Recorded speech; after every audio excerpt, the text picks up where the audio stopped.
کہیں بھی نہیں لکھا ہے. قرآن کا لفظ جو پڑھتے ہیں وہ جانتے ہیں, ان کا دل کانپتا ہے کہ من قتل نفسا بغیر نفس, کسی بھی جیو کو, خاص طور پر نفسن انسان کے جیو جس میں جیو ہے, اس میں کسی کو بھی قتل کرو گے. کہیں نہیں لکھا کہ ہندو ہو, مسلمان ہو, سکھ ہو. وہاں لکھا کہ من قتل مسلمن, تب اس نے کیا کیا, پوری دنیا کو قتل کر دیا. یہ نہیں لکھا ہے. یہ لکھا من قتل نفسن, کسی بھی جان والے انسان کو قتل کر دیا, منوشیہ کو, تو اس نے ساری دنیا کو قتل کر دیا. یہ بتائیے کہ یہ ہمارے عام لوگ جانتے ہیں, سنتے ہیں, نہیں جانتے. ان کو بتانا چاہیے کہ بھائی یہاں اصل خون کا مسئلہ ہے.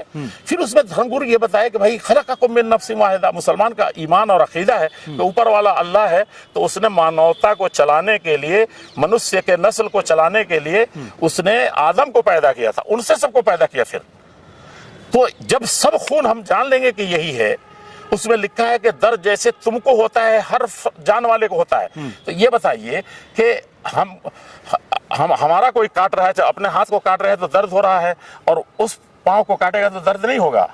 جب درد ہے اور دونوں ایک آدم کی اولاد ہیں, تو آپ دادا کو بیٹھا کے ذرا پوتوں کو کی لڑائیاں دیکھ لیجئے, کیا دادا پر گزرے گی؟